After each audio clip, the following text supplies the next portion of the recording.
I have an extremely quick little project today because I'm busy. So I have some old 12 by 12 scrapbooking paper that I really don't like and would never use.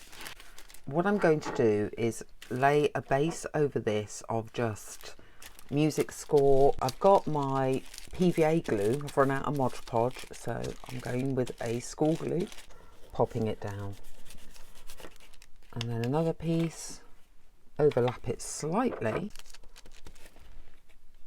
and then pop that one down. I like the boldness of this considering what we're doing next. If anything, this is stickier than Mod Podge. I think this might work better than Mod Podge, which would save me a fortune. I shall continue and get all the way down this.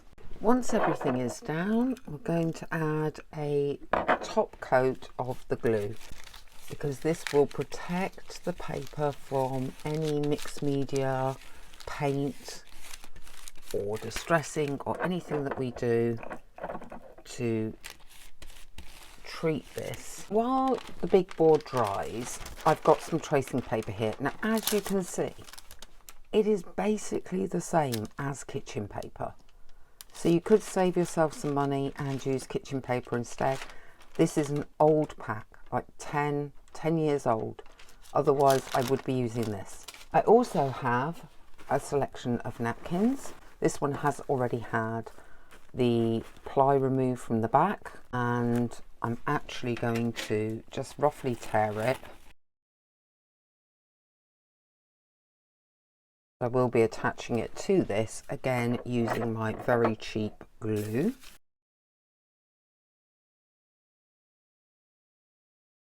Once it's down, and it will wrinkle a little bit, go over the top. Doesn't matter if you get tears, try to do it gently, but if that doesn't work, it's fine. It is better slightly watered down if you've got a really thick glue like I've got. Just makes it easier to move across, particularly with this being a more delicate surface. That will now go to one side to dry. Using the PVA glue, which I've never done before, has made it stickier than Mod Podge does. So I'm going to throw on some baby powder and rub that over, because that does remove all your stickiness. And I will do that on everything, so that would include the napkins on the tracing paper as well. To cut this up, I got this template from Seri Griffith's channel on YouTube. As you can see, he's worked out a way to get the maximum amount of different size tags, which are most useful to journals, from a 12 by 12. Stop touching that so you can screenshot those measurements. They are in inches.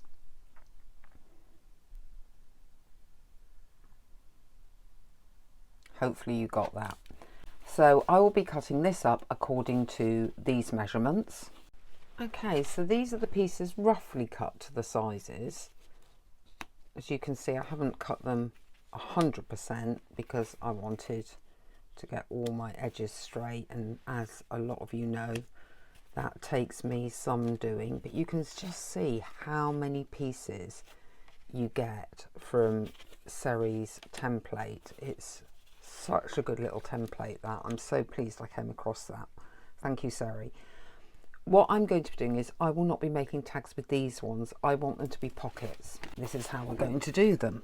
I'm going to take one of these napkins that were backed onto tracing paper earlier, cut them down so that a little bit of this shows through, and then wrap them and glue them around the card, and that will give you a bit more pocket space than if you just glued them straight to the card.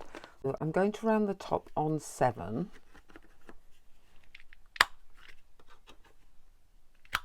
Sorry if you're watching, that's how you get the, because then you can see it's exactly in the corner if you turn it upside down. I'm going to take the Victorian velvet and edge around the music score. I was going to go with making some very quick pockets. Where I have folded this round, I've creased it a little bit just so that I know where to cut the excess off, and it's going to be along those two crease lines. So up that way and then across that way on both sides, and that just makes it slightly less bulky when you wrap it round and glue it. Because you're gluing it to the reverse, it does give you a bit more pocket room.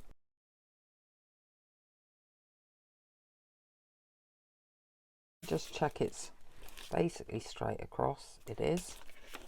And then glue the last side down. You could distress this. You could also cut a notch in these before you attach them. You would just need a piece of paper underneath to make sure that you don't damage your circle punch. You could make these pockets, they would be stiffer, with actual acetate, which is more see-through, and therefore you would get a more of a look at the background through that napkin. Now this will be glued to a journal page after you've put your journal together, so it means that you can sew in some blank pages and then go through and decorate after that. These will all make different size pockets. I'm just going to quickly run through everything I made. Of course you could add any embellishments you wanted to these, collage them, lace, whatever. I just wanted to do very quick little pockets that can just be added to journals. So we have a long one, very slim and narrow, this pink one that's been edged with the Victorian velvet, this one's been edged with rusty hinge, this one with the squeezed lemonade, and it is a pocket still, it's just a bit harder to see and it's quite a long one. This one with nothing, because I thought I'd mix them up a bit. This one hasn't had any edging, but it has the corners rounded. This one is the salvage patina, squeezed lemonade, peeled paint, and then that is the Victorian velvet. If you have enjoyed this video, please give it a thumbs up. It really does help with the YouTube, push the channel out to more new people.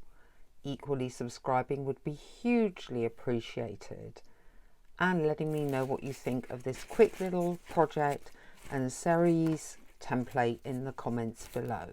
And I will see you next time.